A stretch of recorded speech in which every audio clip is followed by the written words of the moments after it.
நண்பர்களே, நீங்கள் பார்த்து கொண்டு இருப்பது உங்கள் கௌசிகா ரிவ்யூ. சரி, உங்க வீடியோக்குள்ள போய் என்ன நடக்க போகுது அப்படின்னு சொல்லிட்டு பாத்தீங்கன்னா, நம்ம இலக்கியா இருக்காங்களா, அவங்க நேரா வீட்டுக்கு போறாங்க. வீட்டுக்கு போயிட்டு என்ன பண்ணாங்க அப்படின்னு சொல்லிட்டு பாத்தீங்கன்னா, எல்லாருக்கும் ஒரு பக்கம் ஸ்வீட் கொடுக்க ஆரம்பிக்கிறாங்க. என்னடா இது, என்ன இலக்கியா திடீர்னு ஸ்வீட் வாங்கிருக்க, என்ன விஷயம் அப்படின்னு சொல்லிட்டு எல்லாரும் ஒரு பக்கம் சந்தோஷத்தோடய ஆர்வத்தோடய கேட்கறாங்க.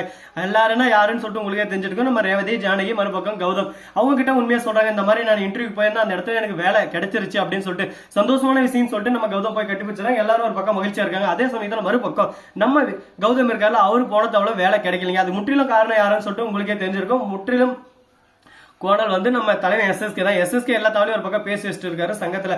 இந்த மாதிரி ஏதான ஒரு இடத்துல அவனுக்கு சான்ஸ் கொடுத்தாலும் எல்லா இடத்துலயும் என்ன சும்மா பூந்து விளையாடி விட்டுருவோம் அப்படின்னு சொல்லிட்டு ஃபர்ஸ்ட் அவரை பத்தி கேவலமான கெட்ட பேரை ஒண்ணு உருவாக்கி விட்டு இருக்காரு. இந்த பிரச்சனை எப்படி நம்ம கௌதம் வெளியே வரப்போறாரு அப்படின்னு சொல்லிட்டு பார்த்தீங்கன்னா, அவரை புரிஞ்சுக்கிட்டு அவரோட டேலண்ட்டுக்கு ஏற்ற மாதிரி யாரான ஒருத்தர் கிடைப்பாரு கண்டிப்பா.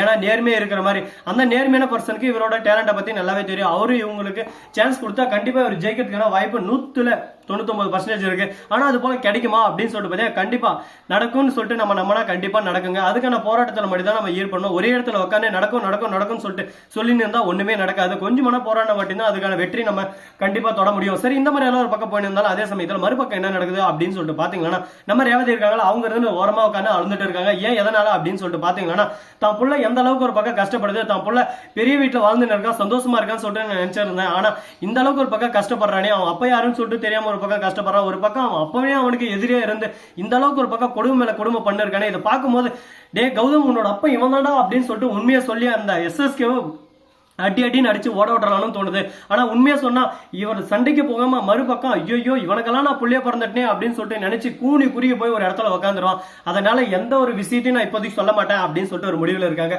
ஆனா அதே சமயத்துல மறுபக்கம் நம்ம இலக்கியாவுக்கு எஸ்எஸ்கே தான் நம்ம கௌதமோட அப்பான்னு நல்லாவே தெரியும். ஆனா எஸ்எஸ்கே தான் தான் அப்பான்னு சொல்லிட்டு தெரிய வச்சானா, இலக்கியாவுக்கு இந்த விஷயம் தெரியன்றது தெரிய வச்சானா இலக்கியாவோட கதை இதோட முடிஞ்சிருங்க. இதுக்கு முன்னாடியே ஜானகி சொல்லிட்டு இருக்காங்க, எப்படியாவது ரேவதியை மட்டும் அவனோட அம்மான்னு சொல்லாதுன்னு சொல்லிட்டு. ரேவதி தான் அம்மான்றது அவருக்கே தெரிய வந்து தான் இந்த விஷயத்தை என்கிட்ட நீ சொல்லலையே, என் அம்மா சாக போற நேரத்துக்கு சொல்றியா அப்படின்னு சொல்லிட்டு கொலை வெறியில இருந்தாரு. எப்படியோ ஒரு வழியா காப்பாத்திட்டாங்க. ஆனா இருந்தாலும் இந்த மாதிரி எல்லாம் ஒரு பக்கம் சர்ச்சைகள் கண்டிப்பா வருங்க, பிரச்சனைகளும் வரும். இந்த பிரச்சனைகள் எல்லாம் நம்ம முடிக்கணும்னா அதுக்கு ஒரே ஒரு வழிதான் இருக்கு.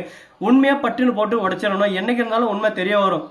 லேட்டா தெரிய வரதுக்கு இப்பயே தெரிய வந்தா எல்லா பிரச்சனையும் ஒரு பக்கம் ஸ்மூத் பண்ணிடலாம். ஆனா தெரிய வருமா, என்ன நடக்க போகுது, ஏது நடக்க போகுது அப்படின்னு சொல்லிட்டு தெரியாம ஒரு பக்கம் பரபரப்பாவும் போயின்னு இருக்கு, ஒரு பக்கம் பயத்தோடையும் போயின்னு இருக்கு, பதட்டத்தோட போயின்னு இருக்கு. இந்த மாதிரி எல்லாம் ஒரு பக்கம் போயின்னு இருந்தாலும் இதுக்கு மேல வேற எதுவும் பிரச்சனை வராது. எல்லாமே ஒரு பக்கம் நாம ஏத்த மாதிரி தான் போயின்னு இருக்கு அப்படின்னு சொல்லிட்டு நம்ம எண்ணினும் போக முடியாது. ஏன்னா என்ன வேணாலும் நடக்கலாம், ஏது வேணாலும் நடக்கலாம். சரி, இந்த மாதிரி எல்லாம் ஒரு பக்கம் போயின்னு இருந்தாலும் அதே சமயத்துல மறுபக்கம் என்ன நடக்குது அப்படின்னு சொல்லிட்டு பாத்தீங்கன்னா, நம்ம கௌதம் இருக்காரு, அவரு இருந்து என்ன சொல்றாரு அப்படின்னு சொல்லிட்டு பாத்தீங்கன்னா, இந்த மாதிரி கரெக்டா வேலைக்கு போறாரு. அந்த இடத்துல இவருக்கு வேலையும் கிடைச்சது. Monthly 20,000 salary. இந்த மாதிரி உங்களோட ஒர்க் என்னன்னு சொல்லிட்டு பாத்தீங்கன்னா, டெலிவரி பாய் ஒர்க் தான். எங்க கம்பெனில இருந்து நீங்க இந்த ப்ராடக்ட்டை எடுத்துன்னு போயிட்டு இன்னொரு கம்பெனிக்கு நீங்க டெலிவரி பண்ணணும். அதுதான் உங்களோட ஒர்க்கு. இந்த இதெல்லாம் உங்களுக்கு எதனா கொஞ்சம் பொருள் எதனா காணாம போறது, அதுக்கப்புறம் நான் உங்களை அரெஸ்ட் பண்றேன் கூட வாய்ப்பு இருக்கு. ஏன்னா ஒன்னொன்னும் காஸ்ட்லியான பொருள், அதை பாத்துக்கோங்க. உங்களை பத்தி எதுவுமே எனக்கு தெரியாது. ஆனா நீங்க இந்த அளவுக்கு ஒரு பக்கம் ரெக்கமெண்ட் பண்ணி எங்கிட்ட வந்து கெஞ்சனத்தால அந்த வேலையை உங்களுக்கு கொடுக்குறேன். அதனால எந்த அளவுக்கு ஒரு பக்கம் பர்ஃபெக்டா இருக்க முடியுமோ, நேர்மையா இருக்க முடியுமோ, நீங்க இருக்கிற அளவுக்கு உங்களுக்கு இன்கிரிமெண்ட்டும் வரும். மறுபக்கம் உங்களுக்கு நல்ல ஒரு பொசிஷனும் இந்த இடத்துல கிடைக்கிறதுக்கு வாய்ப்பு இருக்கு.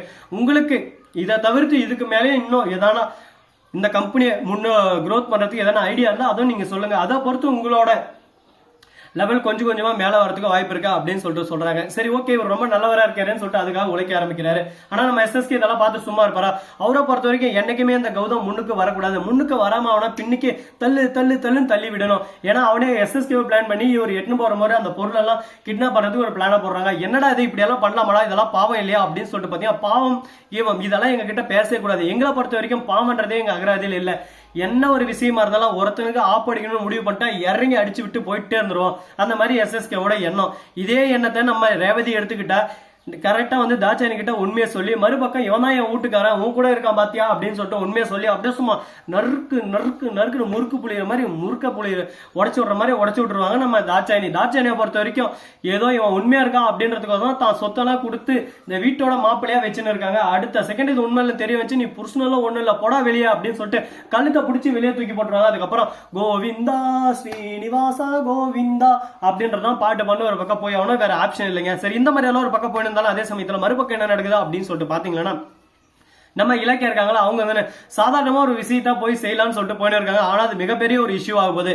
என்ன விஷயம் அப்படின்னு சொல்லிட்டு பாத்தீங்கன்னா, ஒரு குழந்தை அதாவது ஸ்கூலுக்கு டீச்சரா போறாங்க, அந்த இடத்துல 2-3 குழந்தைங்க வந்து ரொம்பவே சேட்டைகள், குழந்தைங்கன்னா சேட்டைகள் பண்ணும். அதை கொஞ்சம் நம்ம கண்ட்ரோல் பண்ணி வச்சுக்கணும், கொஞ்சம் மிரட்டி தான் ஆகணும். அதனால அந்த இடத்துல மிரட்ட பாக்குறாங்க. அந்த சமயத்துல எஸ்எஸ்கே அங்க வந்துடுறாரு. அந்த ஸ்கூலுக்கான ஃபண்ட் எல்லாருமே நம்ம எஸ்எஸ்கே தான் இப்போதைக்கு ஒரு 20 குழந்தைகிட்ட போயின்னு இருக்கு. இந்த டீச்சர் இந்த ஸ்கூல்ல இருந்தா இனிமே என்கிட்ட வந்து வர ஃபண்டு வராது அப்படின்னு சொல்லிட்டு சொல்றாங்க. ஐயோ சார், என்ன சார் சொல்றீங்க?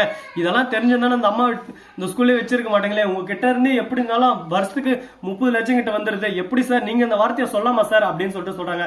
நான் அந்த வார்த்தையை சொல்லக்கூடாதுன்னா அந்த டீச்சர் இந்த ஸ்கூல்ல இருக்கக்கூடாது, இந்த வேலையை கிழிச்சிட்டு வந்து அப்படியே வீட்டை விட்டு துரத்தி விடுங்கன்ற மாதிரி ஸ்கூலை விட்டு துரத்தி விடுங்கன்னு சொல்லிட்டு சொல்றாங்க. இப்ப என்ன பண்றது ஏது பண்றது, என்னடா நம்ம வாழ்க்கை இப்படி ஒரு பக்கம் இருள வந்துருச்சு, நேத்து தான் வேலை கிடைச்சிச்சுன்னு சொல்லிட்டு சந்தோஷத்தோட வந்தோம், அந்த சந்தோஷம் கொஞ்சம் நேரம் கூட நீடிக்கலையே, கடவுளே ஏன் எனக்கு மட்டும் இந்த வேதனை அப்படின்னு சொல்லிட்டு சோதனையில உட்காந்து இருக்காங்க. என்னங்க பண்றது, வேதனை சோதனை இது எல்லாருக்குமே வரும். ஆனா அது எப்படி ஹேண்டில் பண்றோம் அப்படின்ற விஷயத்தை தான் நம்ம கத்துக்கணும். அது போலதான் நம்ம இலக்கியம் பரவாயில்ல, இங்க கிடைக்கல, எனக்கு இன்னொரு இடத்துல என் டேலண்ட்டுக்கு ஏற்ற மாதிரி கண்டிப்பா வேலை இருக்கும், அந்த இடத்துக்கு நான் போயிட்டு அந்த இடத்துல நான் கண்டிப்பா வேலை செய்வேன்.